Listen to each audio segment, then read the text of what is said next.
Eu saúdo a todo o povo de Deus com a paz do Senhor. Amém. E a paz do Senhor para nossos internautas que estão assistindo pelo YouTube, pelo Facebook.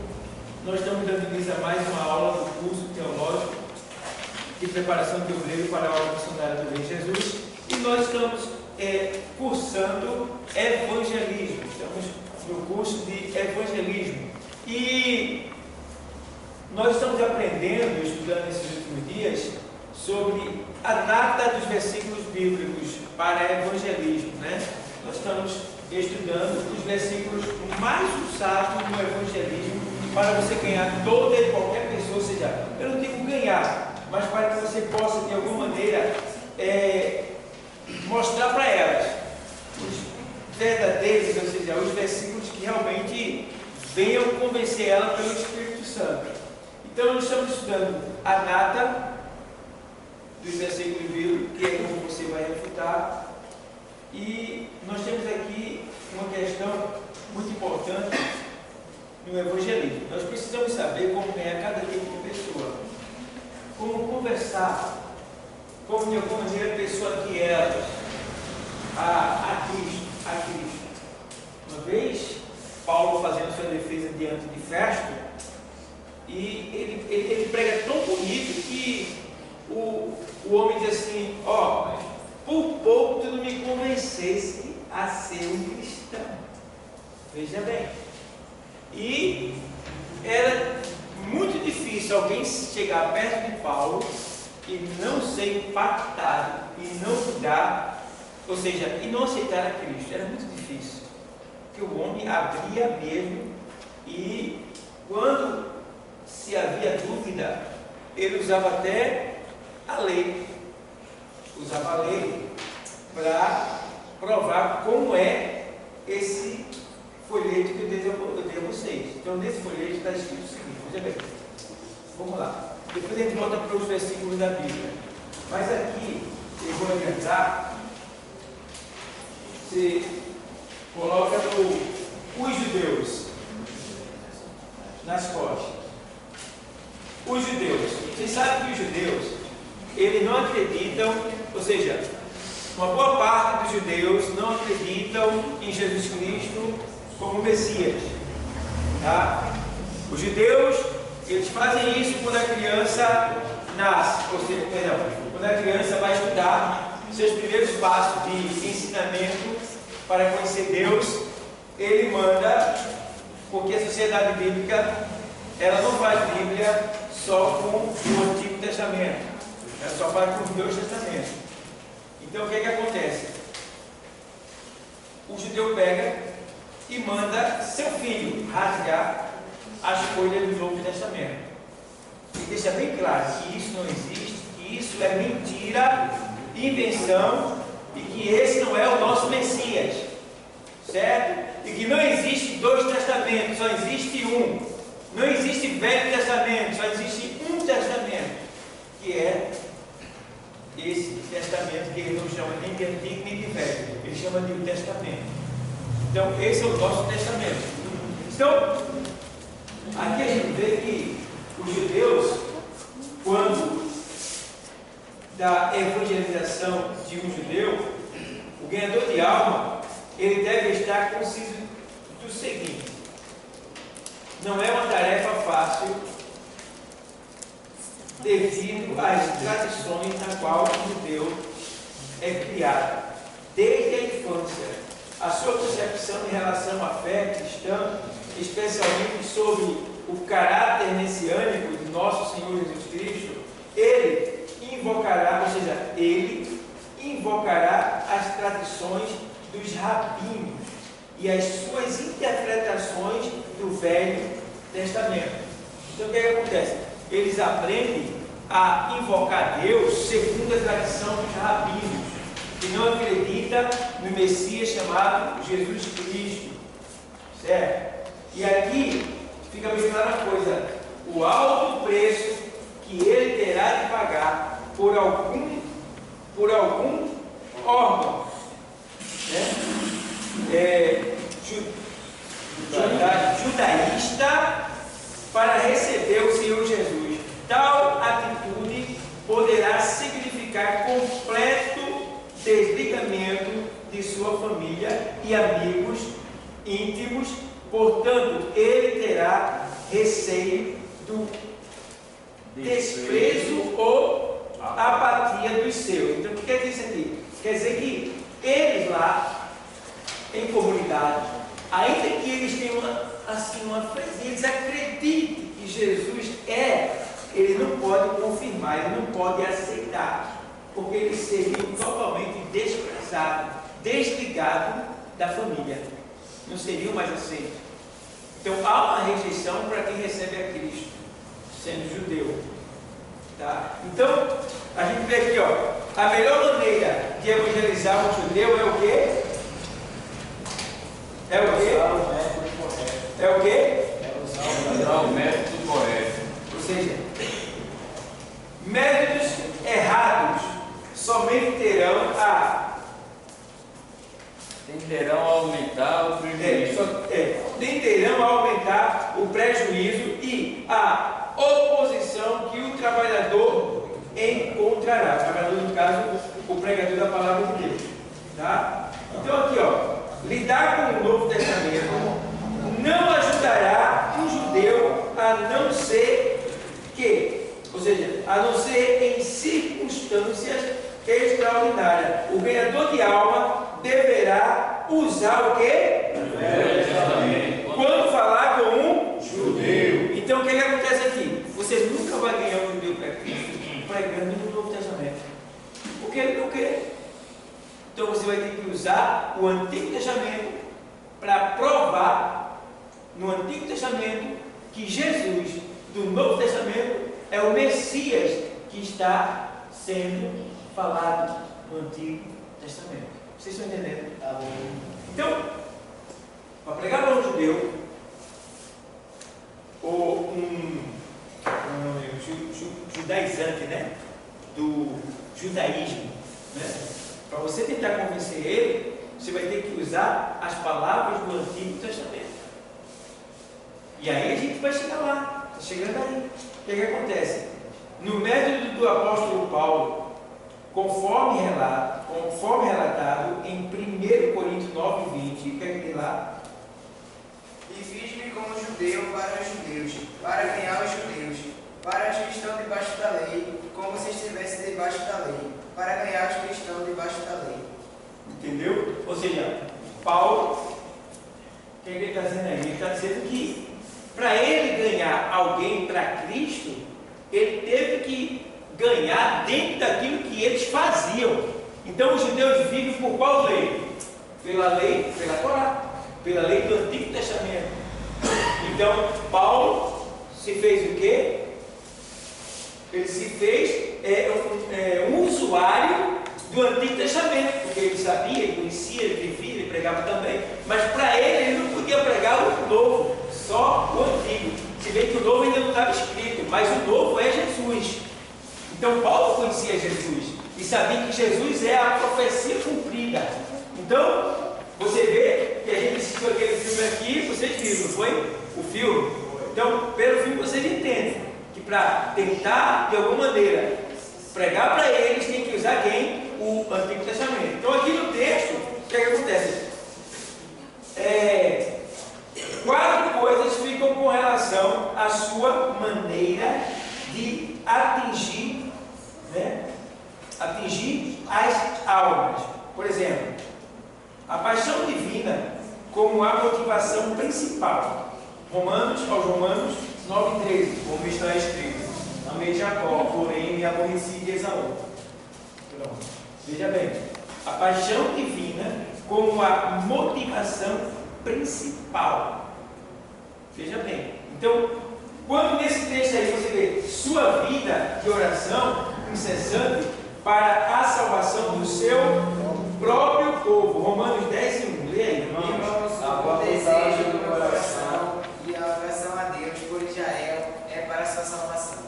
Certo? Então você vê aí, ele usando os textos do Antigo Testamento para comprovar o amor de Deus, tá? E a rejeição àqueles que rejeitam a Deus. E nesse caso aqui, o 10:1, lê aí. Irmãos, o bom desejo do meu coração, né? E a oração a Deus por Israel salvação dos seus irmãos, os judeus, os israelitas. Vamos lá. Sua adaptabilidade, ou seja, 1 Coríntios 9:20, que lê aí. Procedi para com os judeus como judeu, a fim de ganhar os judeus. Isso. Para os que vivem sob o regime da lei, como se eu mesmo assim vivesse, para ganhar os que vivem debaixo da lei, embora não esteja eu debaixo da lei. Certo. Então veja bem, ele se fez uma pessoa que estava vivendo segundo a lei, mas que não estava, como ele falou aí, debaixo da lei. Ou seja, digamos, a lei de Moisés, Paulo não vivia mais por ela, porque Jesus já tinha cumprido a lei de Moisés. Mas para ganhar os irmãos, ele foi lá e se envolveu com eles e... Para explicar dentro do Velho Testamento, Isso de mesmo. Jesus. Então, como vocês viram, aqui nesse caso, sabe aqui, mas aqui é seguir o mesmo método, ou seja, aqui, o trabalhador deverá seguir o mesmo método.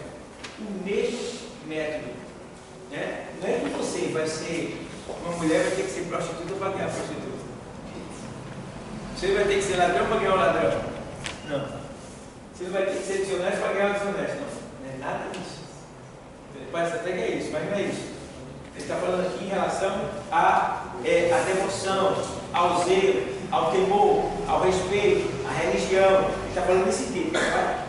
Como eu estou falando isso aí eu vim relembrar aqui eu estava há muitos anos atrás, o professor falando, que a gente muitas vezes nessa parte camuflar, né, com mau conhecimento do território, de como era aquela pessoa em droga, e tem pelo menos a forma de essa abordagem, essa aula que o senhor está falando. Como abordar, é isso? Como trabalhar com aquela pessoa. Primeiro ter o conhecimento sobre como abordar um católico, abordar um macumbeiro, feiticeiro, espírita, e pelo menos para poder, nessa hora, Tudo isso. se argumentar. Isso. No curso de evangelismo, ele trabalha muito em cima disso aí, que é para vocês poderem saber como abordar. Então, a gente vai chegar lá também com isso aí.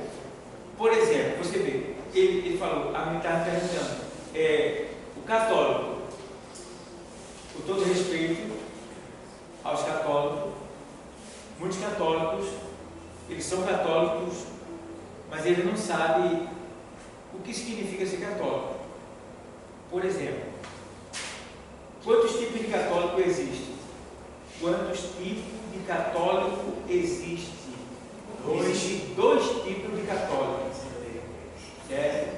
Já expliquei para vocês que existe o católico apostólico romano.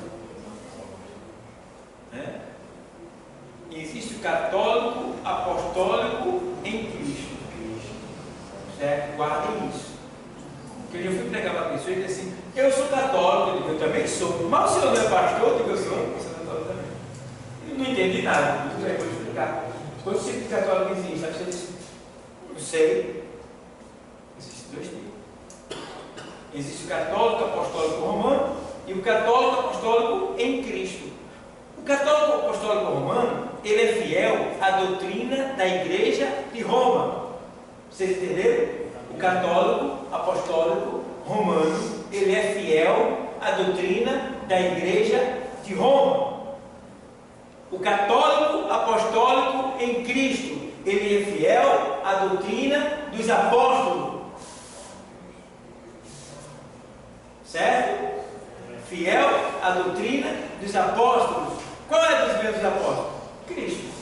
Você viu falar de alguma outra coisa? Certo? Pronto. Mas qual é a doutrina de Roma? É só Cristo? Não. Me perdoe aí, mas essa é a realidade. Certo? Deu para entender? Amém. Pronto. O outro porém é que católico quer dizer universal. Católico quer dizer universal. A palavra que vem do latim quer dizer universal. Então, quando ele está dizendo que ele é católico, ele está dizendo que ele é a igreja universal, a igreja única. Tá? Por isso que nos antepassados, nos tempos passados, ela ainda tem esse dogma, mas ela diz que não há salvação fora da igreja católica, porque ela é a igreja universal. Por isso que ela tem o nome de católica. Católico quer dizer universal. Então, a Igreja Católica, ou seja, a Igreja Romana, ela se acha a única igreja pela qual o homem possa ser salvo. Não existe outra. Certo? Para você ver. Então, é por aí que a gente tem que entrar e explicar para as pessoas. Eu expliquei para uma católica que ela ficou assim, parada no ar e disse assim: eu não sabia disso. Ela ficou perturbada. Eu não sabia disso, não. Ela passou a me olhar de uma maneira diferente, com mais atenção assim, com mais curiosidade. Por quê? Não sabe. Então, o que a gente faz desde pequeno? A gente diz que é o quê? Porque existe um ponto que eles fazem você dizer automaticamente. Qual é o ponto? É você ser batizado quando criança. Ele batiza você quando criança. Então você cresce dizendo que é católico pelo resto da sua vida, até você se encontrar com Cristo verdadeiramente. Do contrário, você sempre vai dizer: qual é a sua religião? Você vai dizer: católico. Você não é nada. Vive tirando onda, na bagaceira, bebendo, fumando, prostituindo, por aí. Mas você é o quê? Eu sou católico. Aí usa lá um crucifixozinho, usa lá um. Né? E aí vai. Eu sou católico. Na verdade, nem católico ele é. Sabe bem rezar a Ave Maria. Não é isso? Porque se você olhar um católico mesmo, ele não bebe. O católico oficial, ele não bebe, ele não fuma, ele cumpre com todos os ritos da igreja. Ele, ali é no trilhinho mesmo. Entendeu? Então, a gente precisa explicar para eles isso. Porque eu confesso, eu sou pastor, mas às vezes eu vou pregar e alguém diz: não, eu sou católico. Isso é constrangedor para a gente. Dá a impressão que eles são o bambambam, que já tem a deles, que não quer da gente. Quando na verdade, aí alguém chega e diz assim: mas é um Deus só, tudo bem. É um Deus só para ser adorado. Mas será que ele está sendo adorado por todos? Não está. Porque Deus não divide a adoração. A adoração tem que ser única e exclusiva e 100% a Deus, em nome de Jesus. Se não for, Deus não recebe. Então não adianta. E se eu for entrar em mais detalhes sobre isso, irmão, eu vivi uma boa parte da minha mocidade na Umbanda, na Macumba, seguindo a minha mãe, no Espiritismo, e as estátuas que tem lá na igreja romana são as estátuas que tem dentro da Umbanda, da Macumba, com nomes diferentes e características diferentes, mas que o próprio Pai do Santo ele diz: isso aqui lá é tal, isso aqui lá é tal. Entendeu? Por exemplo, Nossa Senhora no catolicismo. Entendeu? Iemanjá. Tá? Aí ele vai. Cristo lá no catolicismo, Oxóssi e outros mais. E vai. Pastor, o senhor falando isso aí, isso acontecia muito quando era do escravo, né? Na época antiga, quando eles eram proibidos e só tinha como se fosse só uma norma de adoração ao patrão dele. Então, por trás daquele altar que tinha em cima, ele tinha um deles por debaixo escondido e fazia o seu sacrifício e adoração ao Deus dele. Eles tinham a representação de Maria. Eles usavam como se fosse Iemanjá. Como ele não podia ter os seus deuses, eles usavam aquilo, imaginando como se fosse Iemanjá eles. Foi por isso que você originalizou isso. Porque tipo, eles viam ali Maria, mas como os patrões deles não deixavam, aí tipo, eles iam e só mudavam o nome, mas era tipo a mesma coisa. E também se sabe que a Iemanjá, que é a deusa da água, é da água, Ele volta todo mundo na água, né? você sabe que é uma transliteração ou uma transmutação de Dagom, o rei filisteu. Quando você viu a cereja, Dagom era o quê? Metade homem, metade peixe. Tem significado. Entendeu? Só que o diabo vê o quê? Uma mulher fica mais bonita, mais suave, né? Chama mais atenção. Aí botou a mulher. Fazer uma pócia, né? Irmão, é muita coisa que a gente for falar, leva um tempão. Mas, vamos lá. Então, a paixão divina como a motivação principal, Romanos 9:13, a gente já leu logo já. Os trabalhadores, especialmente treinados, serão bem-sucedidos.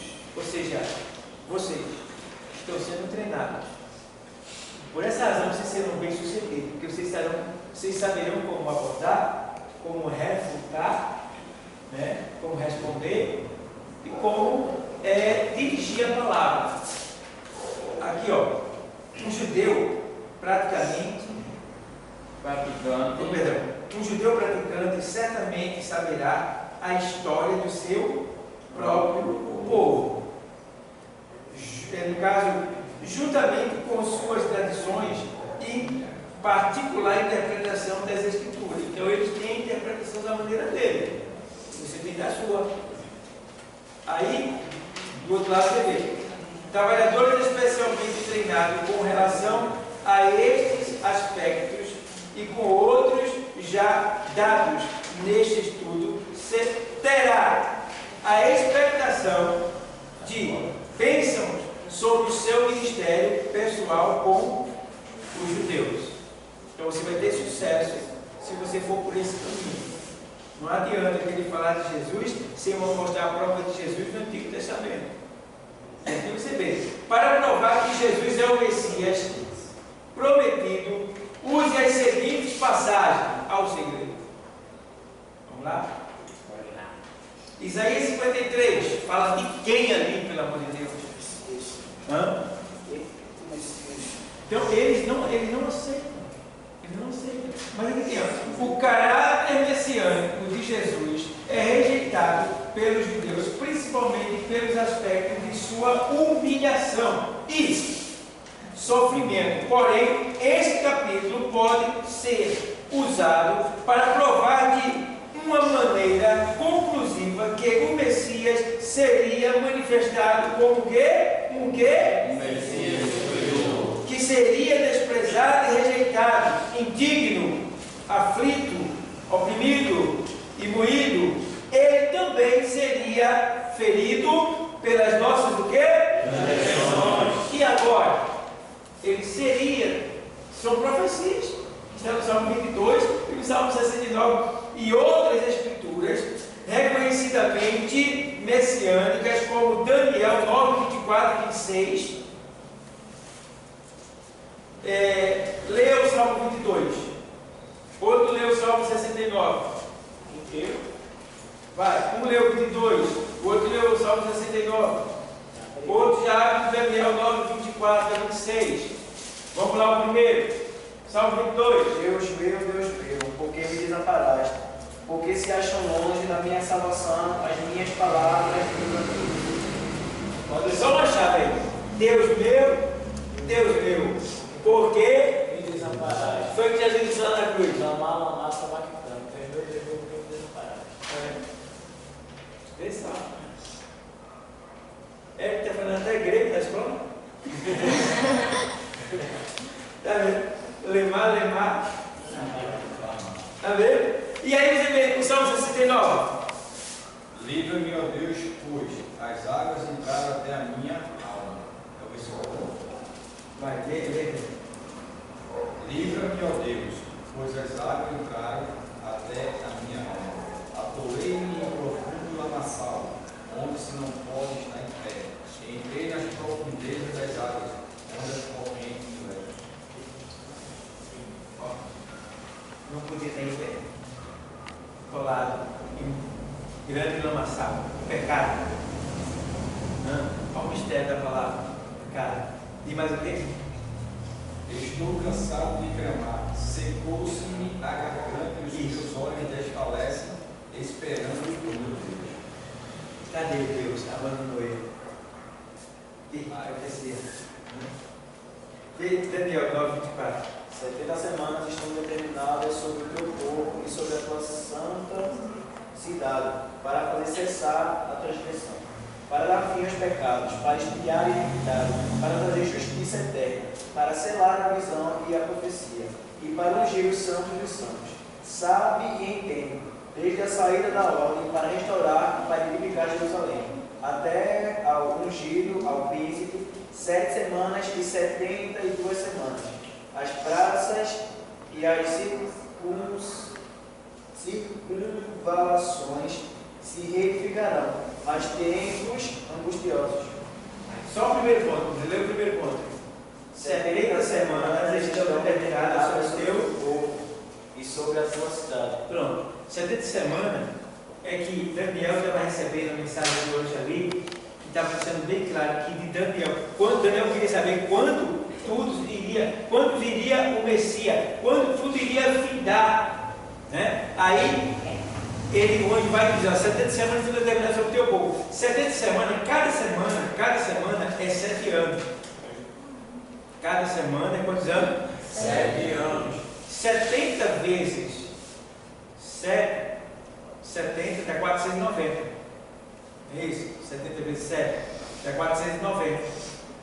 Então, ele estava dizendo que de Daniel, daquele tempo, até cumprir-se o sacrifício de Deus pela humanidade, que era a vinda de Jesus Cristo, seria 490 anos. Só que, quando Cristo veio à Terra, e entrou em Jerusalém, se cumpriu 69 semanas. É quantas semanas que Daniel disse? 70. São 490. Entende bem? Mas até Jesus entrar em Jerusalém, até a crucificação, foram 69 semanas. Ou seja, foram quantos anos? 483. 490 menos 7. Temos uma semana. Certo? São quantas semanas? 70.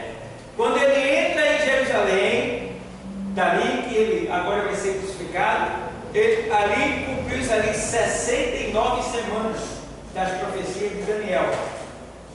Falta quantas semanas para 490 anos? Para 70 semanas? Quantas? Uma. Quantas? Uma. Quantas? Uma. Tem certeza? Se é 70 ou 69 para 70 não. Tem certeza? Sim. Então, você está com dúvida? Então, veja bem, 69 se cumpriu em Cristo ali, entrando em Jerusalém. O que é que acontece? Ficou faltando quantos anos? 7 anos. Uma semana é 7 anos. Ficou faltando quantas semanas? Uma. Quantos anos? 7. Muito bem. Esses 7 anos, Jesus voltou para o céu e ele se cumpriu. O que é que está faltando? Ele voltar? O que é que está faltando? Está faltando uma semana. Onde é que está essa semana? Está faltando 7 anos. A tribulação. É os 7 anos da grande tribulação. É quando o sacrifício é terminado e concluído. Então o que acontece? Está faltando o que para Jesus voltar? Nada. Nada.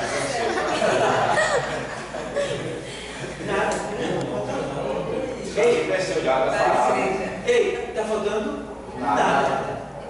Porque já se cumpriu tudo, só falta agora os 7 anos da grande tribulação. Então, entre a crucificação, agora que Jesus entrar em Jerusalém, até o que está faltando, não tem nada. O relógio de Deus parou ali. Vai voltar a girar quando começar o arrebatamento da igreja. Aí rola de novo, que é os 7 anos. Quer falar? Nesses 7 anos que o senhor está expressando, ele vai ser dividido em 3 anos e meio? Em dois tempos. É 3 anos e meio de falsa paz e 3 anos e meio de perseguição. Então, vai ser nesses 7 anos. 7 anos. Isso mesmo. Então, é isso que acontece, pessoal. É o que está escrito aí. Então isso aí é o cumprimento, é a comprovação que Jesus, ele é o Messias, porque tudo se cumpriu em Jesus, desde Daniel até Cristo. É uma dúvida que eu tenho também. Na época que os romanos começaram a ter, se tornou o poder mundial, depois do Egito, eles tiveram um calograma do calendário que mudou alguns tipos de festividade, e para que a gente não tivesse uma certeza da vinda de Cristo, isso aconteceu. Troca do calendário, assim, algumas datas. Quem fez isso não foi tanto os romanos, não, foi os no caso, a igreja, ele está falando do sistema romano que habitava em Israel. Aí, nesse caso aí já é o sistema romano papal, né? A igreja católica é que de alguma maneira confundiu algumas coisas para tirar da mente do povo até porque ninguém poderia ler a Bíblia, né? Porque a Bíblia era lida, os cultos eram feitos em latim, ninguém entendia nada. Eu vi um padre debochando de um dos irmãos que fizeram uma pergunta para ele, porque é que não poderia, antigamente não poderia ler a Bíblia. Ele dizia que endoidava. Aí ele disse, esses irmãos parecem tudo maluco. Ele disse, como é que poderia ler a Bíblia, que a Bíblia era uma enciclopédia que para poder levar tinha que ser numa carroça. E era muito grande. E quem trouxe a Bíblia para vocês foi a gente. Aí a gente vê, vamos lá, Salmo 118, 22. Salmo 118, verso 22 e 24.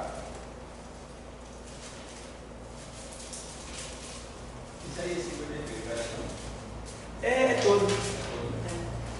22, 24. A pedra que os construtores rejeitaram, essa mesma será a principal pedra angular. Isto procede do Senhor e é maravilhoso aos nossos olhos. Este é o dia que o Senhor fez. Regozijemo-nos e alegremos-nos nele. Veja, o salmista está falando lá atrás, que a pedra que os edificadores rejeitaram, essa foi feita a principal pedra. Veja só. Então, vocês veem que refere-se à pedra rejeitada. Esta referência serve para indicar a revelação do Velho Testamento com relação aos dois caminhos do Messias. O primeiro para ser desprezado e rejeitado, e o segundo para reinar em o quê? Triunfo, ou seja, para mostrar o domínio do Messias, ou seja, faça uso das Escrituras como Salmo 2, verso 7. Leia aí. Recitarei o decreto, o Senhor me disse, tu és meu filho, eu hoje te gerei. Ele pega isso aí, joga na tua cara e Deus nunca casou. Deus tem filho não. O judeu pega tu, mas essa história de filho, vai ter que usar a palavra. Filho, desde quando Deus é casado, rapaz? Mas é para tu. E agora? Não tiver conhecimento.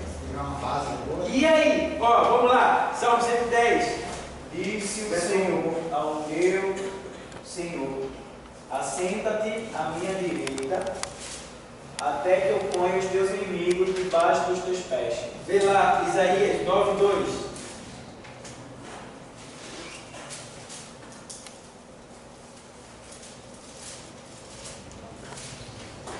Veja que é uma dualidade nesse sentido, não é trindade, é uma dualidade. Ou seja, disse o Senhor ao meu. Como é que diz? 110? Lê o 9,2 de Isaías. O povo que andava em trevas viu a grande luz, e aos que viviam na região da sombra da morte, resplandeceu-lhes a luz. Pronto. Jesus disse que essa luz não foi 8,12. Eu sou. Entendeu? E ele havia falado isso em Isaías 61, quando ele dizia, levante e resplandece, porque já vem a tua. Entendeu? E aí vem mais aqui, ó. Deuteronômio 6:4. Será indubitavelmente uma boa referência para mostrar que a palavra Elohim, mencionada no versículo em apreço, para nós é plural. A palavra hebraica essa, que é traduzida é a mesma palavra que foi traduzida em Gênesis. Então, 2:24, Gênesis 2:24, onde Adão e Eva, não obstante serem duas pessoas, são mencionados como sendo uma carne. Outras escrituras que podem ser usadas neste aspecto são as seguintes: Gênesis 1:26, que fala da pluralidade, façamos o homem. Quer mostrar isso aqui para vocês? É que eles vão dizer que Deus não tem filho, que não existe outro Deus, que Deus é uma só pessoa. E nesses textos está mostrando a dualidade, tá? E a pluralidade. Dualidade, porque eu digo aqui está falando filho e pai, não está falando do Espírito Santo. E depois lá na concepção do homem, quando Deus diz, façamos o homem, ali está incluído a pluralidade, ou seja, a triunidade de Deus, Deus Pai, Deus Filho e Deus Espírito Santo. E aí ele diz assim para você, quantos Deus é, afinal de contas? Aí o testemunho de Jeová está falando de evangelismo. Ele vai dizer para você, vocês creem no Deus de 3 cabeças. Você pode pegar um valente que ele vai dizer assim, ei, tu crê no Deus de 3 cabeças? Meu Deus não é esse não. Aí como você vai refutar agora? Ele está dizendo que é um Deus de 3 cabeças, Pai, Filho e Espírito Santo. Aí você vai dizer o quê? Vocês batizam em nome de quem? No Pai, do Filho e do Espírito Santo. Pronto, esse Deus de 3 cabeças que eu creio também. Entendeu? Tem que ter armas para refutar.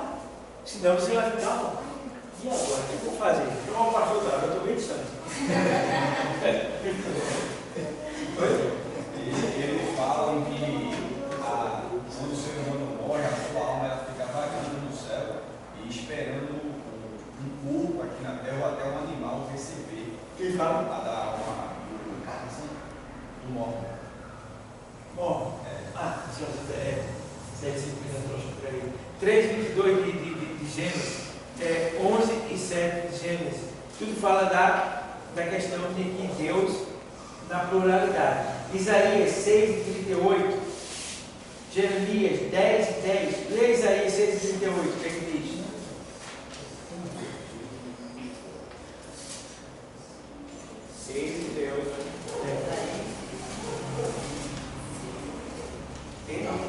Isaías 6:38. Eu sei não. Então erraram aqui. 6:8 diz o quê? 6:8 diz aí. Depois disto, ouvi a voz do Senhor que dizia: a quem enviarei, quem há de ir por nós? Disse eu: eis-me aqui, envia-me a mim. Erraram aqui na veja, Jeremias 10:10.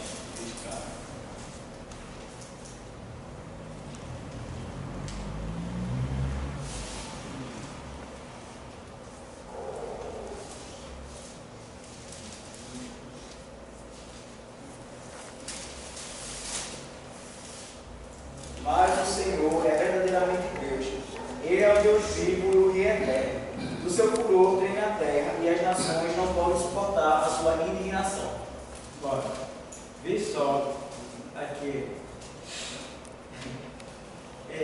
Isaías 6:14. Portanto, o mesmo Senhor vos dará um sinal. Não.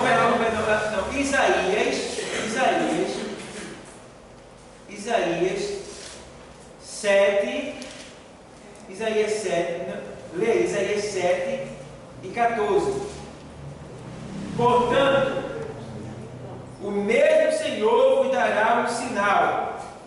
Eis que uma virgem conceberá e dará à luz um filho, e será o seu nome Emanuel, que quer dizer Deus conosco. Então, quantos anos profetas aqui sabe que aquela foi?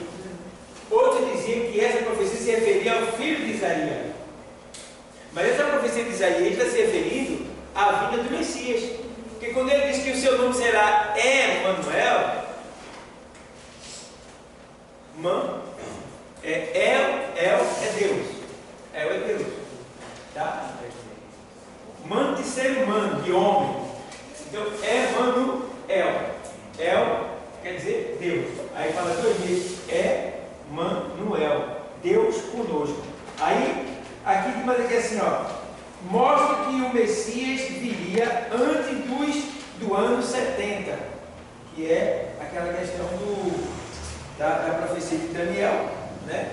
Antes do ano 70. Jesus veio antes do ano 70? Veio. E foi Jesus que profetizou que aquelas pedras, naquele templo ali, não ficariam pedra sobre pedra. E foi no ano 70 que o imperador Tito invadiu Jerusalém e derrubou lá tudo que tinha, e depois disso houve um grande terremoto.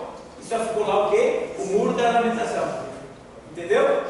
Então, ele veio antes de tudo isso. Dá a prova aí. E aí ele vai dizer assim, ó. Isto é indicado e pode ser concluído pela profecia de Gênesis 49 e 10. Que diz o quê? O cetro não se apartará de Judá. Porém, quando o general romano Tito invadiu Jerusalém, cumpriu-se a profecia de Lucas 21 e 20 a 24. E então os judeus foram levados cativos para todas as nações, para se cumprir a profecia que o povo de Deus teria que levar a bênção do Senhor por todas as nações. Então, o que acontece? Quando um judeu ele foi espalhado pela terra, o que acontece? Ele estava levando a bênção de Abraão, porque lá em Gênesis o Senhor tinha falado para Abraão que em ti serão benditas todas as nações da terra. Aonde o judeu pisava, estava pisando a bênção de Deus. Aonde você pisa, está pisando a bênção de Deus. Entendeu? Então, quando os judeus foram espalhados por todas as nações, é para que Deus fosse levado a todas as nações através desse judeu. E nem por isso eles deixaram de ser castigados, porque a espada seguiu ele aonde eles estavam. Se você vê a história dos judeus, irmão, você fica, que povo vai sofrer? Sofrendo demais. Sabe por que sofreram? Porque abandonaram Cristo, desprezaram Cristo, se separaram de Deus, não aceitaram a vontade de Deus. É isso que acontece com quem não faz a vontade de Deus, com quem despreza Cristo, com quem vira as costas para Ele, com quem não obedece. É isso que acontece. A espada vai atrás. A espada é o quê? A correção, o castigo, a dor, a angústia, a falência, a humilhação. É isso que acontece.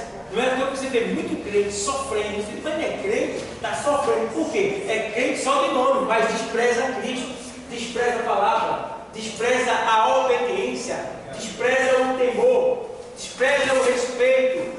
E aí vive uma vida de miséria, sendo cristão. Deus quer isso? Não. Deus quer abençoar. Mas eles escolheram isso, escolheram assim. Preferem viver assim, dissolutamente, sem respeitar ninguém, sem honrar o seu ministério, e daí vai. Então a gente aprende hoje que para ganhar um judeu, você tem que usar as escrituras do Antigo Testamento. Estude ela. Aí você vai ter aqui alguns textos nessa nata. Nessa nata tem alguns textos que você pode mostrar, né? A salvação, a graça do Espírito Santo. E aqui também, nesses textos aqui, você pode mostrar também alguns versículos que falam que os profetas já profetizavam acerca do Messias. E não tem, irmão, profecia mais clara do que aquele Salmo 118, Salmo 122, Lemar, né? Que ele mostra ali tudinho. Isaías profetizando acerca do capítulo 53, que é coisa mais clara do que aquilo, dizendo que ele seria rejeitado. Tudo que eles profetizaram aconteceu em Cristo. O que é que a gente tem que falar mais? Então eu entendo, porque Paulo diz que eles estão entenebrecidos no seu coração e eles estão cegos. Então, ainda que vocês falem, mostrem a verdade, eles não vão enxergar e nem vão escutar, porque eles estão endurecidos. Só naquele grande dia é que o Senhor vai derramar o Espírito de graça para que se abra os olhos dele e eles entendam: ah, Senhor, nos perdoa, a gente matou o Messias. Só porque ele, por enquanto, os que forem ouvindo a palavra, tentando na curiosidade, descobrindo, aí vai aceitando Jesus e vai se saindo do meio. Mas muitos deles vão se perder, porque não recebem a Cristo como Senhor e Salvador. E aí já era. Mas deu para entender alguma coisa, pessoal? Deu para entender alguma coisa? Vocês entenderam, né? Alguma dúvida no ar? Hoje o que eu tenho é nessa leitura de Gênesis, capítulo 49, onde Jacó começa a abençoar os seus filhos e cada um deles ele dá um significado. Isso aqui ele fala aqui sobre as nações, ele fala sobre aquilo, tribo de Dan, será isso, Jacó, isso, José, significando o que é? Nações? Ali ele está dando poder, ele está dizendo que realmente vai acontecer. Ali é a bênção apostólica, né?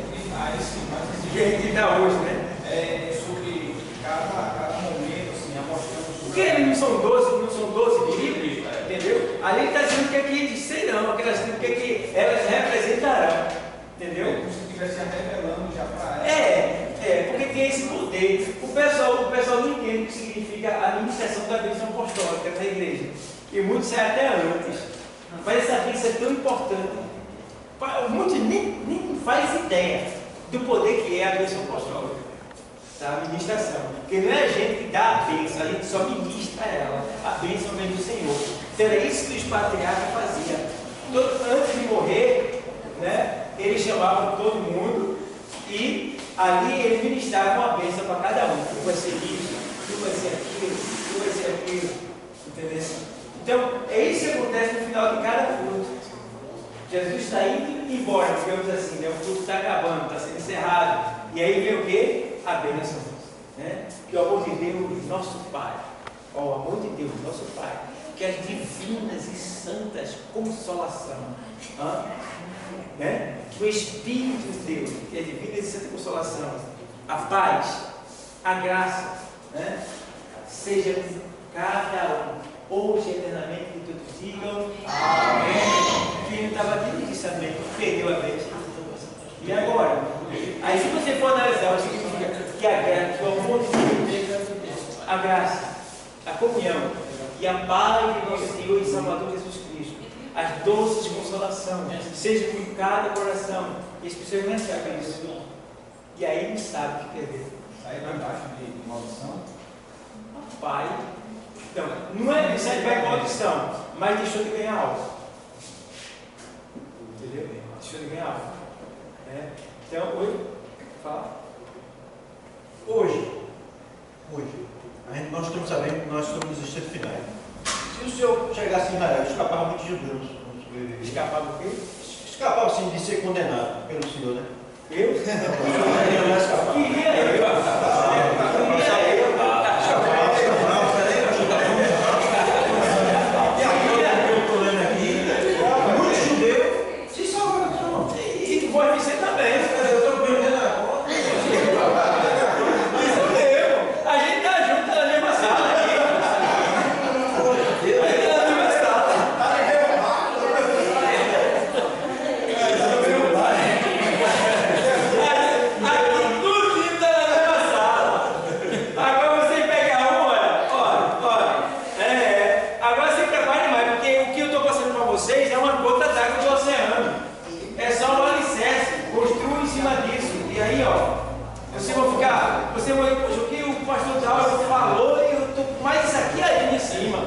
Vai nisso, você não vai, diga.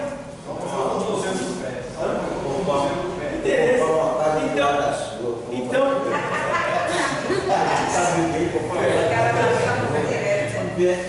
vamos ali, eu quero que você olhe por mim, eu agradeço o seu amor e o seu carinho. Bom, pessoal, espero que vocês levem em consideração tudo isso que vocês ouviram, tá bom? Tem muita coisa, isso aí não é tudo, mas a gente está tentando de alguma maneira entender. A gente estudou isso aqui, isso é só uma acréscimo. Pastor, desde toda a mentiu. Nós estamos em seu final, pelo cálculo todinho que o senhor fez aí, que foi difícil. Falta mais nada não. Com certeza.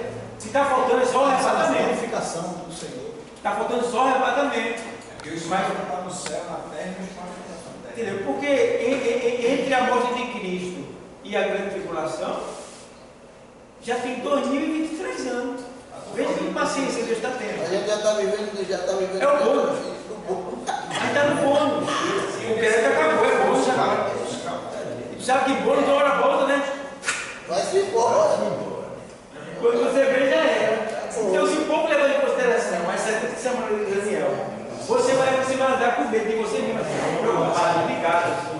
Vai ficar andando em carga de ouro. Porque está na hora. Ei, Silvio, está na hora. É daqui a pouco. O terceiro tempo está sendo construído já? Não, está tudo pronto. Mas não. Está tudo pronto. Até a linha de medidores, Estou fazendo tudo, tudo. Mas, do jeito que eu estou vendo aí, porque o dono da roça está lá, o muçulmano não vai querer passar aquilo assim. Vai ter que se levantar alguém para fazer uma comunhão, uma negociação. Não, vai ter que ser feita uma negociação. Porque, minha filha, eu não acredito que vai ser por guerra, vai ser por acordo. Porque, imagina, se os judeus destruírem aquela mesquita ali, que ali foi onde Abraão ia sacrificar seu filho, né? Ali é o centro. Né? Então, se os judeus destruírem aquilo ali, você acha que os árabes vai deixar de construir o templo em paz? Não vai. Então tem que ser uma coisa feita pacificamente. Então vai haver um acordo, alguém vai se levantar, vai criar esse acordo, para que de alguma maneira isso seja, sei lá, dado ao judeu. Quem sabe, eu estou só citando isso aí, quem sabe o sonho dos palestinos é criar um Estado palestino. Né? Quem sabe, vamos dizer assim, Israel chega lá e diz assim, vamos lá, a gente oferece o Estado a vocês, e vocês dão só aquele terreno que está ali. E agora? Um exemplo que eu estou dando para vocês. Olha aí. A gente permite vocês criar o Estado de vocês, e a gente só quer só aquele, que o olho do judeu é aquilo ali. Né? A gente só quer o terreno dali. Aí digamos, vamos lá, vamos pensar segundo eles. Ali é muito importante. Mas com o Estado palestino a gente pode criar a nossa central mundial. Vamos fazer um exemplo que eu dei para vocês. Vamos fazer isso? Aí pronto. Era isso que o judeu queria. Porque ele sabe que a construção do templo é para a vida do Messias. Então o Messias já está bem perto. Até eles já estão sentindo isso, pessoal. Agora eles pensam que é o Messias deles, é o nosso Messias. É o nosso Messias. Porque esse Messias que é o nosso não é o deles, mas é o de todos nós. Vocês estão entendendo? Então, eles já estão sentindo que, porque de acordo com as profecias, o tempo já está deixando bem claro que acabou o tempo. O tempo já está deixando bem claro que acabou o tempo. Então eles já estão aquela angústia, aquela agonia. Entendeu? Então eles já sabem, e muitos de nós não sabem. Eu vou trazer para a semana, vou trazer para você para exercício aqui. A colheita, a última colheita. Porque lá fala sobre a teoria de Bartel, que o mundo vai se acabar com 6.000 anos, o fim de tudo e tal. Aí ele mostra a teoria, os versículos, e a gente vai se basear no tempo que está agora, o ano que está agora em Israel, 5.700 alguma coisa, e daí vai, essas questões todas aí, para poder. Aí a gente vai basear nisso daí. Eu vou ver se consigo trazer a televisão para a gente dar aula online semana que vem. Assistir o filme. A gente tem uma aula teórica e assiste o filme, que é a última colheita, né? O fim da colheita. Amém, pessoal? Amém. Vamos agora chamar aqui a nossa irmã Coritibana para louvar o hino. Estava passeando em Curitiba, Santa Catarina. Santa Catarina? Será que era Curitiba? Santa Catarina. Vai estar lá no frio também. É perto.